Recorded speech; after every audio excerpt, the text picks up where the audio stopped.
Sophie, as-tu déjà pensé ce que tu voulais qu'on fasse de ton corps après ta mort? Non. Est-ce que tu aimerais ça être embaumé, puis après ça exposé dans un cercueil pour que tout le monde vienne voir si t'étais vraiment morte? Ouais. Non. Il y aurait une cérémonie funèbre.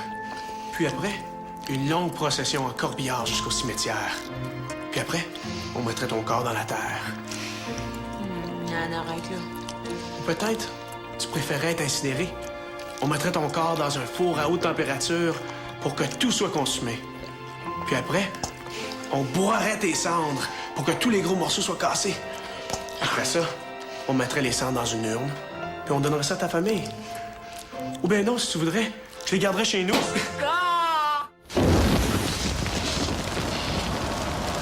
J'ai un couple d'amis qui ont perdu leur petit bébé et qui m'ont demandé de faire une pièce de verre pour contenir les cendres de leur enfant. Et ils me demandaient d'honorer leur enfant, de commémorer avec une pièce de verre.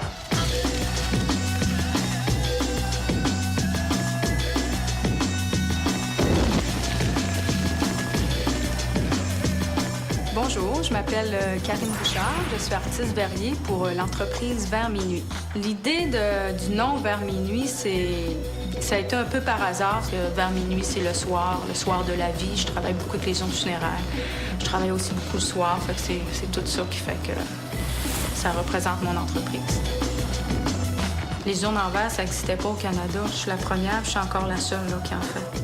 Moi, je vais au salon funéraire, puis eux, c'est leur travail de tout gérer ça, puis de vendre le produit à la famille. Qu'est-ce qui est spécifique à ce produit-là, c'est qu'on peut intégrer les cendres à même le verre. J'ai l'urne Gaïa qui est ronde, j'ai l'urne Céleste qui est plus allongée. J'offre le petit reliquaire. Ensuite, comme troisième produit que j'offre aussi, c'est le Vega. C'est une sculpture en verre plein. Puis je viens intégrer les cendres à même le verre. Je suis spécialisée dans le verre soufflé. Alors, je suis artiste verrier et souffleur de verre en même temps. Alors, c'est travailler le verre pendant qu'il est chaud, pendant que le verre est en fusion à 2100 degrés Fahrenheit environ. Au départ, c'est toujours de prendre la canne à souffler, de la réchauffer, puis d'aller faire les cueillettes de verre. La couleur, c'est de la poudre qu'on vient appliquer entre la cueillette. Puis, une fois que j'ai toutes mes cueillettes de verre avec la couleur, là, c'est là qu'on commence plus le procédé du soufflage. Là. Alors, c'est l'assistant qui souffle dans la canne pendant que moi, je modèle la pièce en même temps. Alors, c'est vraiment un travail d'équipe. À mesure qu'on souffle, la pièce, là, elle prend forme tranquillement. Une fois que la pièce est terminée, on la détache du pontine, on la met dans le four de recuisson. C'est pour enlever les tensions, puis aussi faire descendre le verre tranquillement. Pour moi, le verre, c'est comme un peu une matière vivante. Quand il est chaud, il bouge, c'est liquide, ça veut toujours tomber par terre. Ça demande du contrôle, mais aussi beaucoup de persévérance et de pratique. Ça vient que c'est vraiment difficile à travailler dans la chaleur. C'est triste parce que c'est toujours notre production est toujours durant l'été, tout le temps le rush l'été.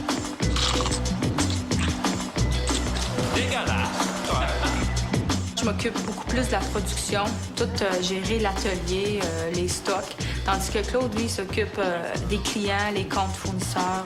C'est 4160 $. Surtout que là, maintenant, on va beaucoup aux États-Unis, fait que ça demande quelqu'un qui est parfaitement bilingue. Maintenant, il est devenu indispensable. Ça fait déjà 4 ans que j'ai mon site Internet.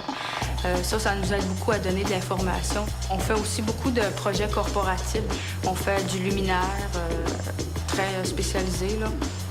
Des projets custom-made, là, vraiment sur mesure. Ça, c'est intéressant.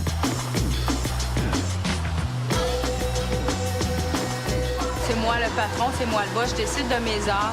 Fait que c'est beaucoup plus facile d'ajuster que la vie familiale avec mon enfant. C'est vraiment une entreprise familiale que je veux développer. Qu'est-ce que j'aime le mieux faire? Je pense que c'est souffler dans des structures de métal là, qui sont mes pièces artistiques.